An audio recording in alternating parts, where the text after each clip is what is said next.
j'ai le pouvoir d'être épanoui et j'ai le pouvoir d'avoir le succès. Ok?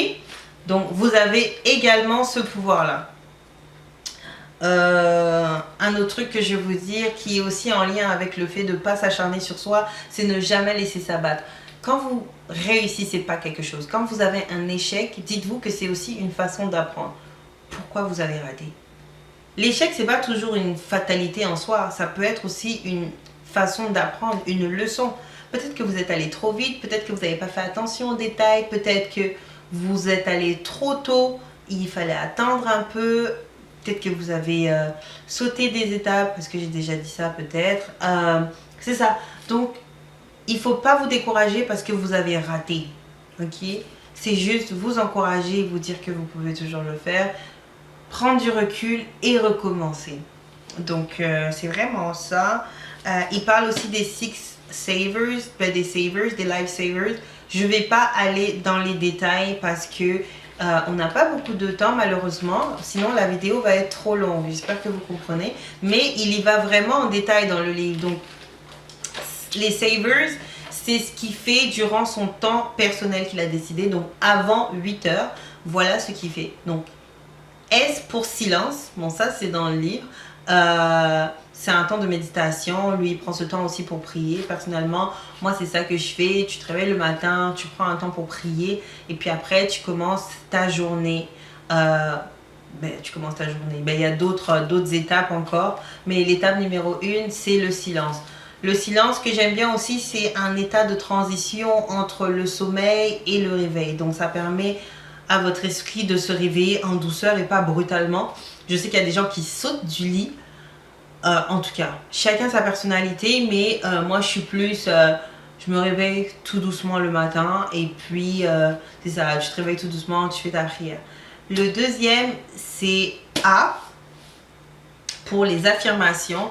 Je recommande de choisir des affirmations qui vous touchent, c'est-à-dire des affirmations qui vous parlent.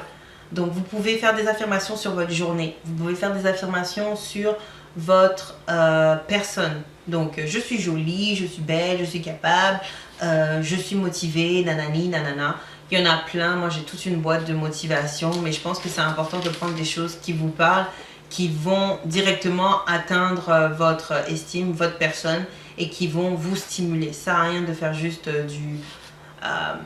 de juste avoir des motivations qui en fait ça vous dit rien, vous les balancez juste pour les balancer mais elles n'ont aucun travail. Mais on dit quand même que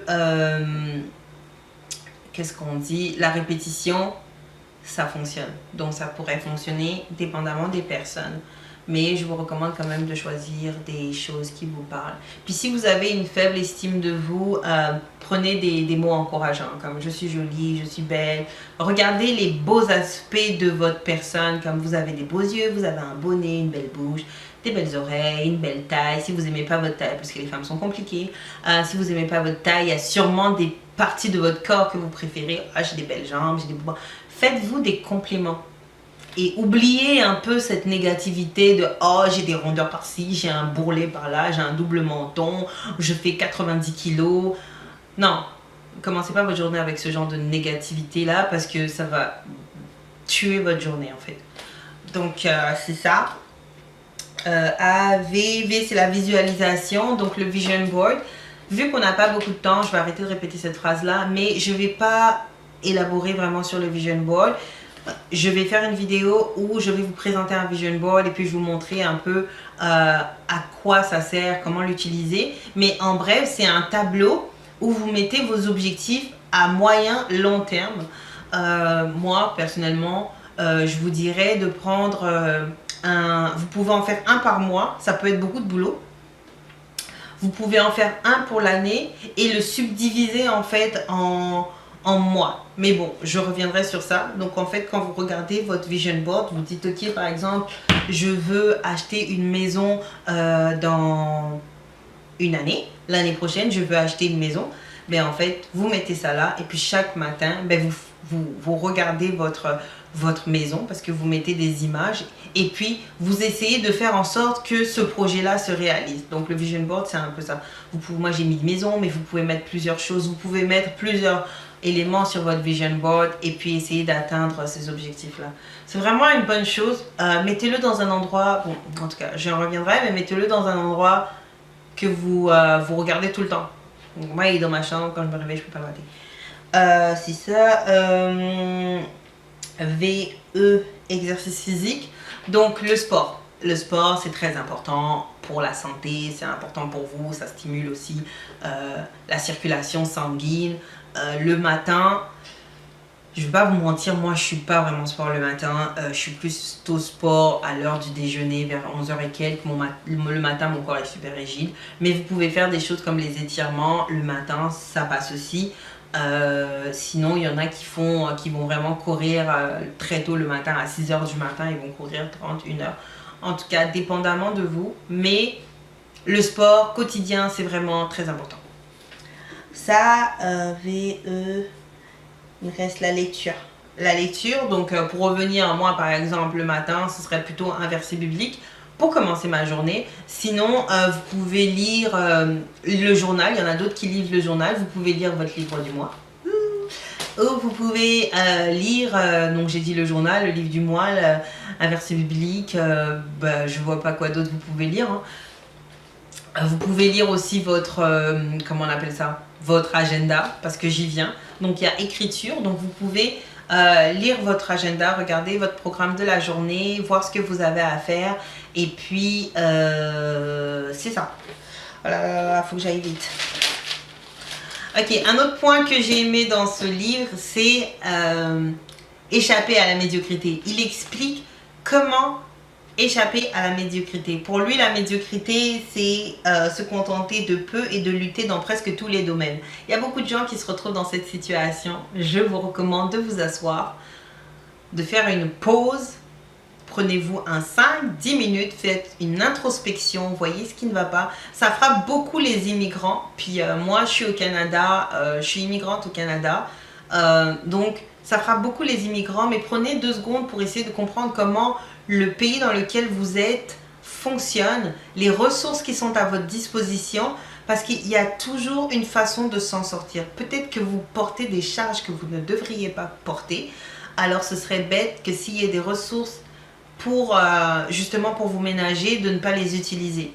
Donc fuyez la médiocrité, fuyez les routines qui ne donnent rien. Comme si vous avez une routine en tout cas qui vous permet de vous enrichir, super, hallelujah. Mais sinon, ça sert à rien de vivre une routine qui vous épuise, qui vous tue à petit feu, parce que c'est pas bon pour votre santé, c'est pas bon pour votre santé physique, c'est pas bon pour votre morale, la santé psychologique. Et voilà, c'est vraiment pas bon, c'est très nocif. Donc, il donne des exemples sur ça. Je ne vais pas en parler. Allez lire le livre si vous ne l'avez pas encore lu. Parce que j'ai quand même la foi que vous avez lu le livre. Hein. Donc, avoir des objectifs à moyen long terme. Ok, un autre point sur lequel je vais revenir, un partenaire de responsabilisation. Donc, comme je l'ai dit sur la vidéo, comment on en parle, la vidéo sur le club de lecture, le partenaire, excusez-moi, de responsabilisation, vraiment, vraiment, vraiment très important. Prenez une personne qui va vous apporter quelque chose, une personne qui est proche de vous. Ne prenez pas quelqu'un qui risque d'avoir une mauvaise influence sur vous parce que ça va vous nuire. Rendu là, vous voulez aller de l'avant, donc vous ne voulez pas avoir un partenaire de responsabilisation qui est fainéant, qui va vous décourager, qui dit non, la lecture, ça sert à rien, non, vous voulez quelqu'un qui va vous encourager, let's go for it, let's change, let's do this, let's do that. Réveillons-nous à 7h du matin, je vais t'appeler à 7h du matin pour m'assurer que tu sois debout, patati patata, qu'est-ce que tu as prévu pour ta journée, lalali lalala. Et puis le soir, peut-être que la personne t'appelle pour te dire ok, c'est quoi que tu as atteint, et puis vous partagez comme ça et vous avancez ensemble. Partenaire de responsabilisation, plus. Mouah. Évitez la procrastination. Ça, même à l'école, on vous dit, hein, il ne faut pas procrastiner. La procrastination, non. Faites ce que vous avez à faire le plus possible. Il peut y avoir des imprévus. Je ne dis pas qu'il n'y a pas des imprévus, mais il ne faut pas abuser là non plus. La procrastination, c'est plus lié à la fainéantise, à la paresse. Donc, c'est-à-dire que tu es là, tu es devant la télé, tu sais que tu as des devoirs, mais tu dis « Oh, je les ferai plus tard, finalement, tu ne les fais pas. Oh, je dois aller au sport, oui, j'irai plus tard, finalement je n'y vais pas. Oh, je dois... Ok, vous avez compris, le fait de toujours reporter et ne pas faire. La procrastination, avec ça, vous irez pas loin. Éliminez la procrastination de votre vie. Bye. Lifesavers, Miracle Morning. Ok, un autre point, c'est que le Miracle Morning, donc MM, c'est quelque chose 24 hours, 7 days a week. 7 jours sur 7, 24 heures sur 24. Il n'y a pas de vacances de ça. Donc vous réveillez à 6 heures. Bon, je dis 6 heures à titre d'exemple, ça peut être 7 heures. Chaque jour, vous vous réveillez à 6 heures. Réveillez-vous à 6 heures. Vous partez en vacances, réveillez-vous à 6 heures. Ça peut être plate parce que peut-être que vous êtes en vacances, mais il y a d'autres façons de profiter de vos vacances. Vous réveillez à 6 heures. Et puis là, peut-être que les personnes avec qui vous êtes en vacances, ils se réveillent plus tard. Mais vous avez eu le temps de faire votre petite routine. Vous vous sentez toujours en connexion avec vous-même. Vous ne vous sentez pas dépareillé. Moi, je trouve que c'est parfait. Continuez comme ça, même en vacances. Ok, c'est bon, je suis arrivée à la fin. Eh ben, on commence quand? On commence ce soir. On ne remet pas à demain. Donc, dès ce soir, qu'est-ce que vous avez à faire? Tout d'abord, l'heure du coucher. Pour se réveiller tôt, il faut dormir tôt. Si vous êtes quelqu'un, un grand dormeur, prévoyez de vous réveiller, de dormir plus tôt. Essayez de programmer votre journée. Désolé, le mot il me venait en anglais seulement. Essayez de programmer votre journée de façon à ce que vous puissiez faire tout pour dormir, par exemple, à une heure correcte, comme 22h, 22h30. Je pense que c'est vraiment une très bonne heure pour aller dormir quand on est des adultes. Et ça vous permet d'accomplir tout ce que vous avez à accomplir dans votre journée. Donc, il y a ça. Planifiez votre journée de demain. Vous pouvez le faire le matin. Moi, je préfère toujours le faire le soir. Comme ça, le matin, je me réveille. J'ai juste à regarder qu'est-ce que j'avais prévu. Et puis, j'embarque directement dans le programme. L'heure du réveil. Prévoyez l'heure du réveil. Ça, c'est tout ce que vous avez à faire. Bon. Donc ça, c'est tout ce que vous avez à faire aujourd'hui. Je sais pas, ma caméra, elle s'est arrêtée. Donc, en tout cas. Alors, je réveille les lifesavers. Donc, n'oubliez pas, le matin, quand vous vous réveillez, partenaire de responsabilisation, faites attention à qui vous choisissez. Parce que ça risque d'avoir des sérieux conséquences si vous prenez quelqu'un qui n'est pas responsable. Ne procrastinez pas. Non, non, non, non. On ne procrastine pas. Non à la procrastination, donc ne dis pas ok je vais faire ça demain, non aujourd'hui je suis fatiguée, non faites-le maintenant. Et puis le tableau de visualisation, mais ça on s'en reparle. Donc voilà, je suis super contente parce que maintenant j'ai fait ce que je vous avais promis. Donc ça c'était sur tout ce jeu avant 8 heures. Puis aujourd'hui je vous présente un autre livre. Attendez, je vous reviens.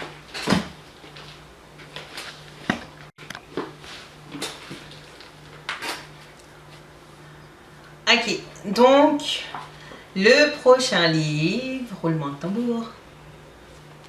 Tadam! Attendez. Mark Fisher, le millionnaire. Yo, ce livre-là, c'est un bonbon. Il est extra. C'est différent de l'autre livre, vous allez voir, je vous dis rien. Je vais juste vous dire le nombre de pages, c'est un petit livre, 117 pages. Et puis il coûte 15 $, ou c'est 17 $, je sais pas. Bah moi je l'ai acheté à 15 $. Mais celui-là j'ai beaucoup aimé. Il y en a plusieurs, celui-là c'est le tome 1. Il y a plusieurs tomes. En tout cas, je vous laisse le découvrir vous-même et puis on se retrouve pour une vidéo récapitulative dans 30 jours. Donc par rapport à ça, mais entre temps je vais vous mettre d'autres vidéos sur d'autres choses, donc restez connectés. J'espère que vous avez aimé. Je m'excuse aujourd'hui, c'était vraiment un peu long, mais les prochaines fois j'espère que ce sera plus court. Donc c'est ça, je tiens encore à remercier toutes les personnes qui m'ont encouragée. Et puis si vous êtes nouveau sur cette chaîne, n'hésitez pas à vous abonner, à cliquer sur la notification VIP pour avoir des nouvelles de moi dès que je poste une vidéo. Sur ce, je fais plein de bisous et je vous dis à bientôt avec Titilo.